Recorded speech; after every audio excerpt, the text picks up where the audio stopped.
So yeah, basically, we were just talking about the election, about politics, and I was just saying sometimes the people who know most about politics might be the people who know the least about politics because the people who are really deep in the grips of the political machinery and the political game and the political discourse, they're like in so deep, they're so co-opted by the kind of us versus them game architecture that has taken on that they can't even step outside of it and breathe and see any any of the light or any of the other frames of reality that are possible when you step outside politics. They can't see like all the infinite other ways to vote and all the infinite other ways to create and all the infinite other ways that we can change the world outside of politics. And so yeah, we just decided to hit record here in this conversation because we were just jamming about the election. It felt like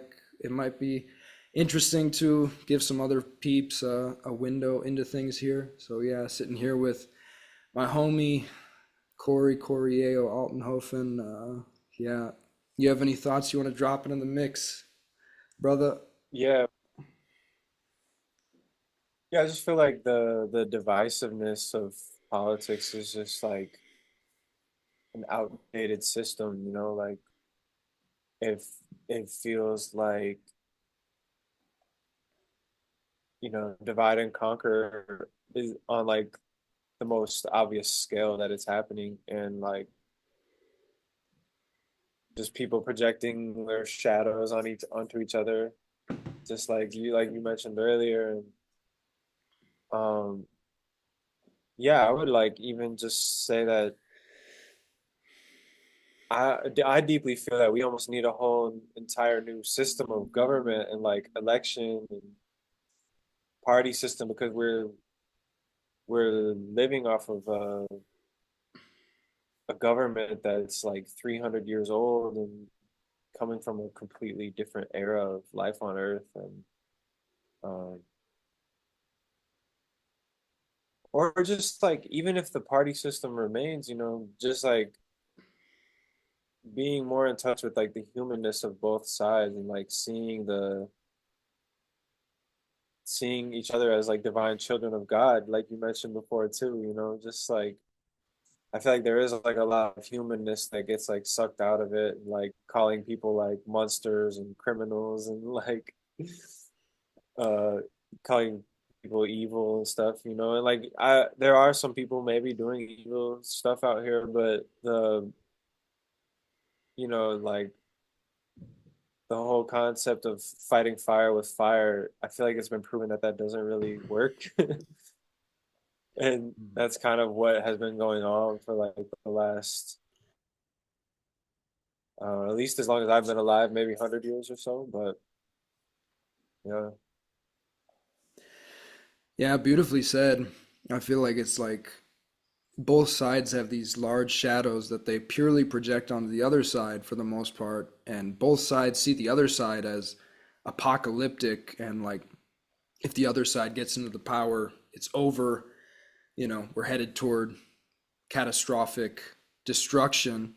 And so they're projecting the worst case scenarios and all the evil and badness onto the other side and not realizing that like the most dangerous thing in the situation is actually that war consciousness that keeps us locked into projecting all the darkness within ourselves and within our own group onto the other guys and turning dehumanizing another group and turning them into a villain and turning them into a scapegoat and taking away their humanity and reducing them to just illegal aliens or murderers, rapists, Nazis, fascists, racists, criminals, SJWs, woke mob. It's like all these different types of labels are all dehumanizing. And yeah, it's just it's really sad to see the state of politics, and it's sad to see Americans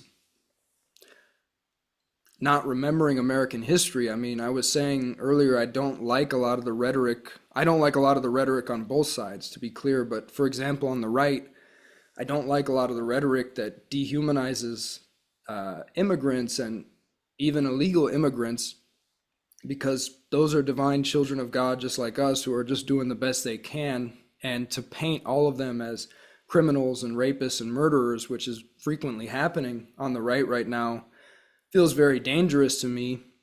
And it's forgetful of the fact that the United States of America was founded by a bunch of illegal immigrants who just showed up on land that was clearly under, the sovereign jurisdiction implicitly of millions of Native American people. And that land was stolen from them, and many thousands or millions of them either died from plagues or were just straight up murdered by the colonizers, the settlers. And so, it feels a bit like a karmic cycle, like the chickens coming home to roost, that America is facing an influx of quote unquote illegal aliens that are disrupting some things. And that doesn't mean I'm in favor of open borders. I see immigration as a tricky issue, and I think a country does deserve to secure its borders and does deserve to be able to say, you need to enter legally, and no, we don't want an influx of too many people from a completely different culture all at once, because that can really have destabilizing effects upon our country. So I'm not in favor of open borders, but at the same time, the rhetoric, again, the rhetoric coming from the right that just is completely dehumanizing these people is really concerning to me. And then similarly, you can draw the same parallel on the left. On the left, they're calling everybody on the right deplorables and fascists and racists and garbage. Biden called the MAGA supporters garbage the other day.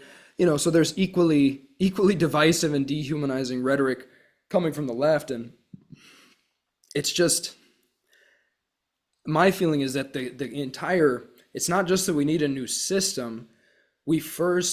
I think we do need a new system, but we first need an entirely new vocabulary to even talk about this stuff, because the entire vocabulary of politics, which creates an entire kind of like game world of politics, that entire vocabulary has been polluted, corrupted, and dark magically co-opted, such that you can't even play that game without getting co-opted by it. It's almost impossible, even for very high sovereignty, wise human beings, to wade into that swamp without getting corrupted by the very game architecture of modern politics. It's gotten to such a rancid, corrupted extent.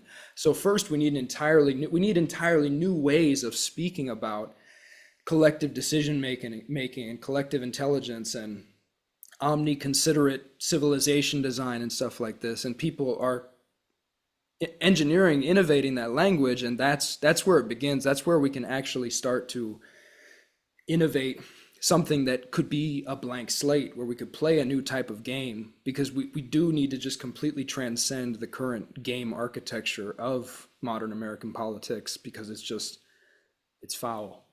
It's rancid. Yeah. Yeah.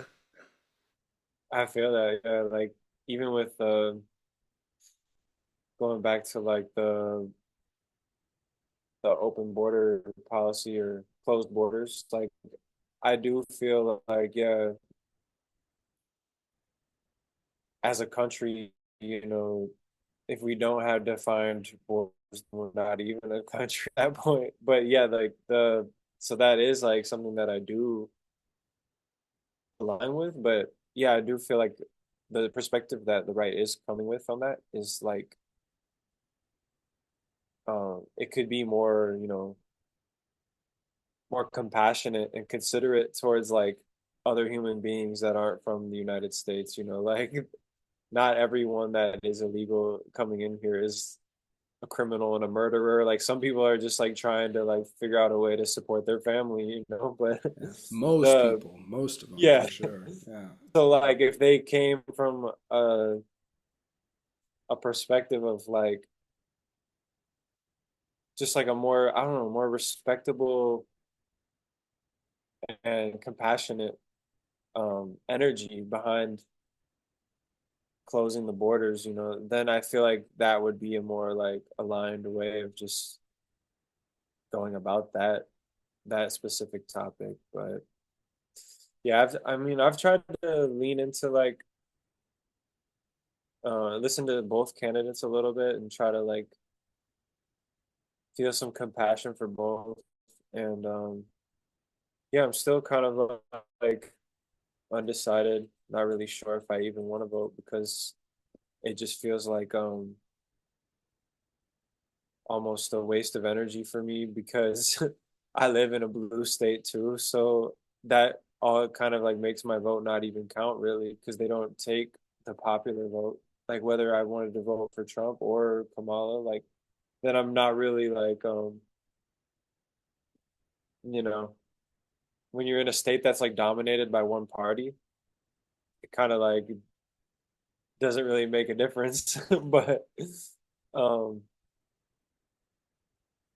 but yeah, like I feel like that's another thing that we could consider too and as a country in the future is like doing a popular vote, like but I feel like the electoral college was like also an older sort of flawed system that was like before internet and cell phones and stuff, um before this like instant communication world that we live in now.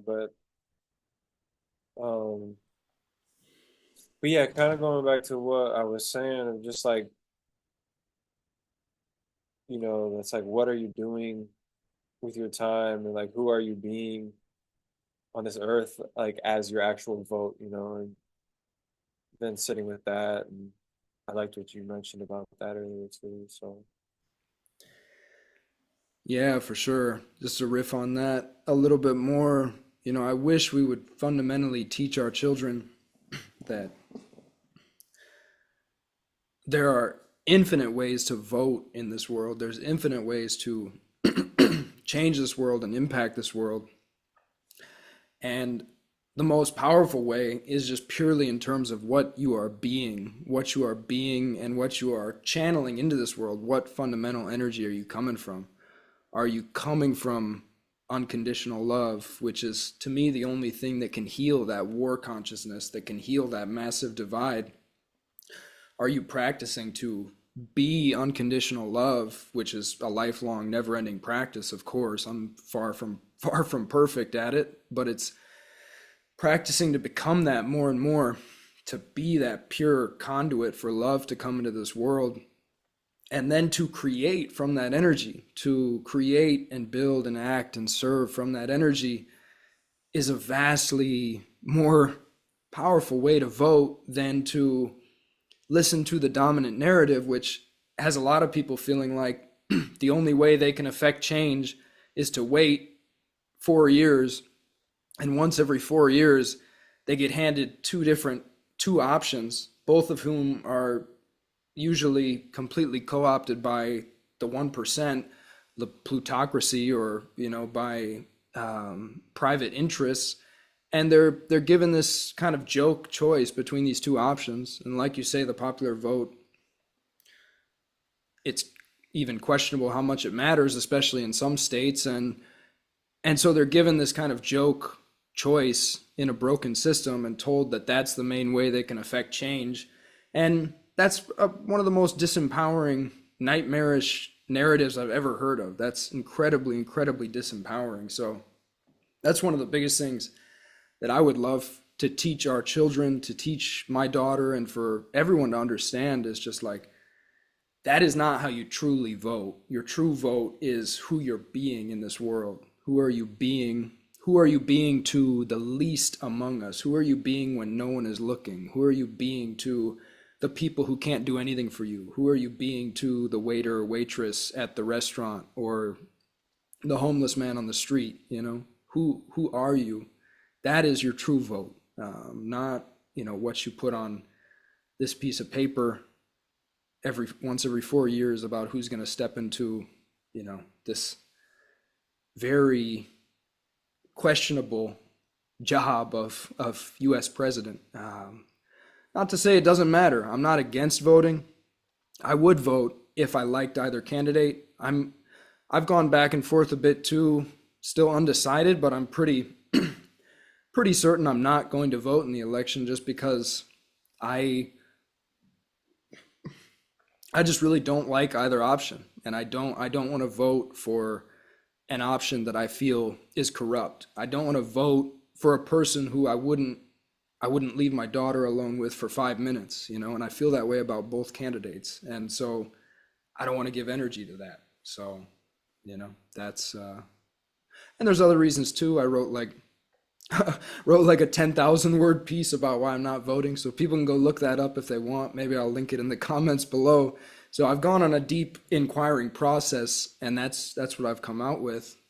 But I've definitely really been galvanized through that process to really feel like we need people to understand that the true vote is not voting in a US presidential election. The true vote is who you're being, what you're creating, what you're doing every day, moment to moment, to be love, to serve the people around you, to love your enemies, to love the least among us.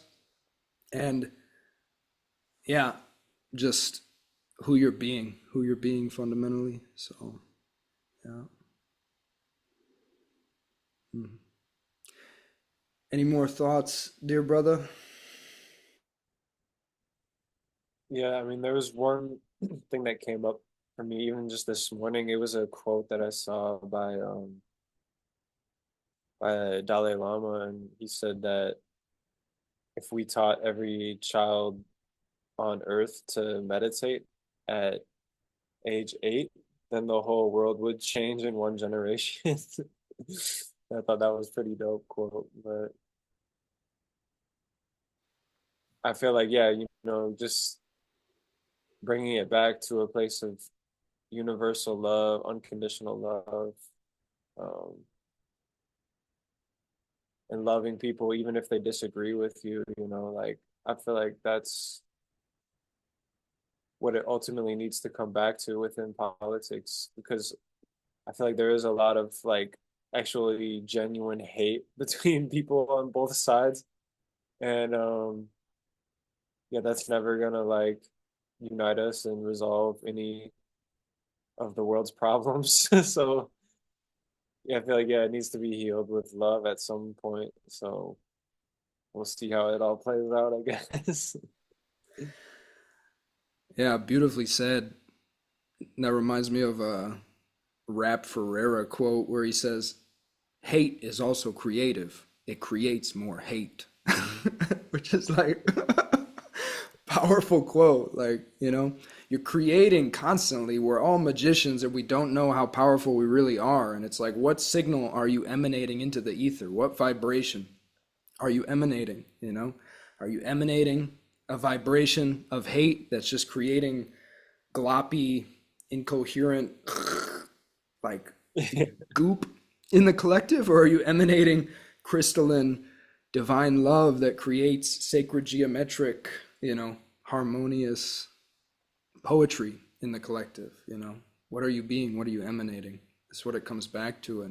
And how are you helping us transcend the corrupted game worlds themselves that have simply, again, these vocabularies themselves are so corrupted that we can't even stay within these frames of politics and business, even business. Like, as an entrepreneur, the frame of business itself is very corrupted as well. And we need entirely new vocabularies for so many things, because in a profound sense, the world is made of language. The world we live in is made of language, and innovating the new vocabularies is where it really starts. I mean, even more fundamentally, it starts with going back to what is prior to language. It starts with going back to the nameless spaciousness, the nameless love that holds and enfolds all, that all is most fundamentally made of. And language is one of the most primary. We go back to that to kind of hit the deep reset button. And then from that blank slate, we can start to innovate new vocabularies that are like literally casting new spells and carving out entirely new timelines and possibilities for where we can cruise, where we can move um, as a species. So, yeah, for what it's worth, that's my piece, and I thank people for for taking the time to listen today. And yeah, any final words before we sign off here, young king? I mean, yeah, like I feel like that all resonated pretty deeply with me. Um, yeah, just grateful to be here on this journey of life. You know, it's interesting experiences constantly taking place and lessons and um, growth. So yeah, uh, thank you for tuning in. Mm, yeah, beautifully said, brother. I'm grateful too. Thank you, life. Thank you, God. And yeah, thank you, Gaia. Thank you, Gaia. Thank you, Christ. Thank you, Buddha. Thank you, Lao Tzu. Thank you, love. Thank you, Anandama Iman. Just deep, heartfelt prayers for the soul of America. Deep, heartfelt prayers for both the Democrats and the Republicans and everybody who identifies with neither. Deep, heartfelt prayers for America and for all countries on this earth. May this world know peace. Prayers for earth, prayers for the cosmos. May this cosmos know peace. May all of creation know peace. May we love each other. Amen. Um,